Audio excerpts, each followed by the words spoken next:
With Thanksgiving practically upon us and Christmas right around the corner, I wanted to focus today's episode on how to save us money while we're traveling over the river and through the woods. And to keep things simple, I want to cover a little bit of an experiment that I did this summer as a result of my little road trip adventure with my brother Jordan. So while I was driving, I was trying to figure out how fast my tachometer was spinning at different speeds.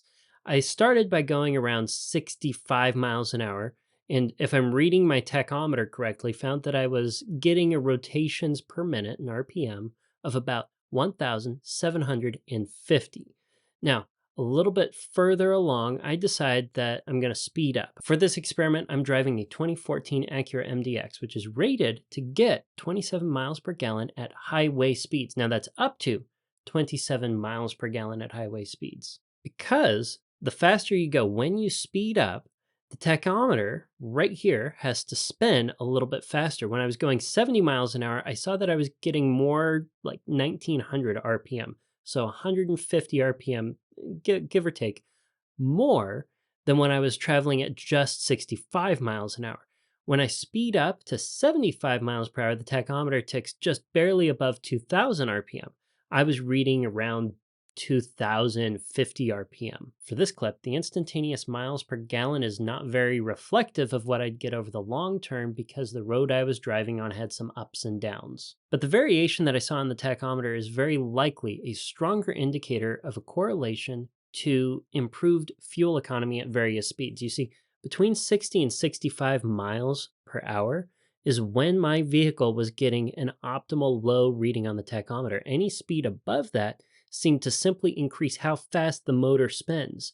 As a motor goes through, or a car engine goes through its typical process of stuffing fuel and air into the cylinder, compressing it, and then igniting it to expand, each stroke of the engine at speed, at power, can be approximately the same, regardless of how fast we're going once we're at speed. We're going to assume that the engine is using the same ideal optimal ratio of air to fuel above 65 miles per hour. With this assumption, for my particular vehicle, we can correlate 1,750 RPM or thereabouts with 27 miles per gallon. And we can know that going from 65 to 70 miles per hour increases my RPM by about 150. In other words, if the speed limit were 70 miles per hour and I drove 65 miles per hour, my engine is going to be rotating around 8% slower than it otherwise would. By extension, if the speed limit was actually 75 miles per hour and I chose to go 65, my engine would be rotating about 14 to 15% slower than it would at 75 miles per hour. And remember, we're assuming that the engine is using the same amount of fuel for each stroke. So by going faster, we're simply putting more strokes per unit time, and our fuel consumption can be directly correlated in this model that I'm using here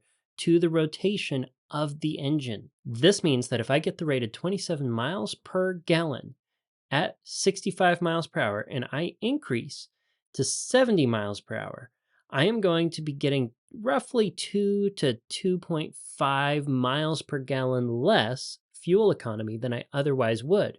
I'd be getting much closer to 23 miles per gallon, which is oddly enough much closer to my average fuel economy that's been recorded over the time as seen in the clip when I did the experiment. Now, I want to point out that just driving slower is not always going to improve your fuel economy because you have a transmission that can shift to a lower gear once you go slow enough, kicking the RPM up again, and thus reducing your fuel economy because going slower and maintaining that speed is going to require more power when you don't have the same amount of momentum.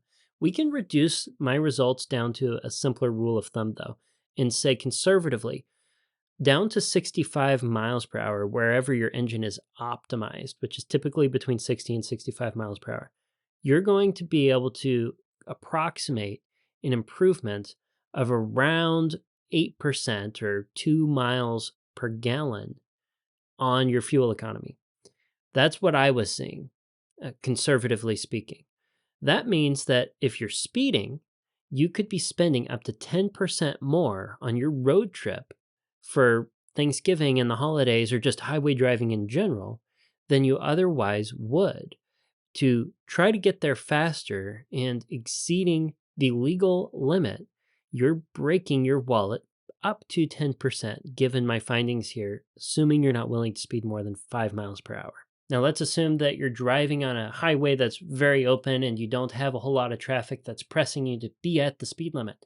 Driving 5 miles per hour slower can save you up to 10% on your travel expense for your fuel consumption. Approximately, if we were to extend my results, is something that you can use as an expectation. If you want to know firm numbers for your vehicle, you'd have to do similar testing.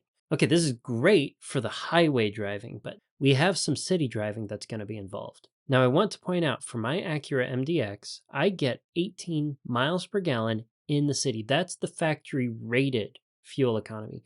Driving in the city, mile per mile, is significantly more expensive than the highway driving. So in many ways, even though this represents a minority of holiday driving, this tip could save you much more and be a more frugal application of changing habits. It's just not as tangible as the reduction of speed on the highway.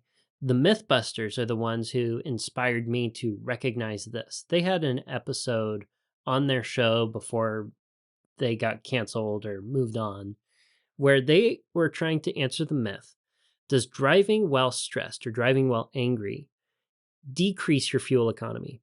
Do you burn more fuel if you're driving stressed? So they had their personalities basically cuddle puppies and be relaxed and then drive a 4-mile trek. Then they had them exposed to like their worst fears, take laxatives, be sleep deprived, and then drive the same abandoned 4-mile trek. And what they found is the more aggressive and stressed driving patterns resulted in consuming 1/3 or 33% more fuel than when the same path was driven with the same car by a calm driver. Think about that. You're spending up to 33% more if you're stressed out, if you're in a hurry, if you're in a rush. And this comes down to really an acceleration problem. You see, as you're accelerating in your vehicle, if you're punching it, if you're trying to get up to speed really fast, you have to exert much more energy than if you were to increase your speed slowly over a longer duration. And velocity isn't just a function of your speed. Speed is the absolute value of velocity. A change in velocity can also be a change in direction because velocity is a vector value. It has to come in with a direction. So as you're taking turns, you're actually having to exert more energy to experience a rate of change in your velocity, in your speed, through the turn, if you will. As a result, if you turn more aggressively and you accelerate more aggressively, you're going to be burning more fuel than if you were a featherfoot in the city. This is exactly why the one time I was driving with my sister-in-law in the back and I punched it to get on the highway, like I literally threw the car into sport mode. The tachometer went way up. I was burning a bunch more fuel than was necessary, and I accelerated into the highway speed like as fast as I could. She called out from the back, "Fuel economy be darned," because she knows driving more aggressively consumes more fuel, and that's a point of conversation between she and I that I won't get into right now.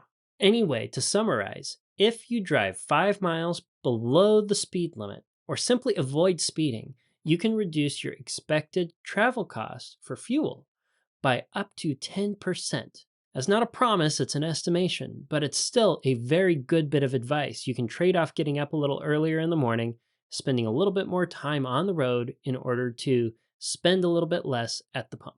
And if you focus on being a little bit more calm as you're doing that last minute shopping for either Thanksgiving or holiday gifts, you're also going to reduce the pain on your wallet when you're at the pump. Now I want to know what you think, and I want to know, do you have a travel saving tip, specifically when it comes to fuel consumption, that wasn't covered today? What do you think of my results, and do you think that we can extend these as a nice rule of thumb? Had you thought about driving 5 miles per hour faster or slower, resulting in an up to 10% change in your fuel consumption? And until next week, until next Tuesday, budget bravely and enjoy your hope-filled financial future.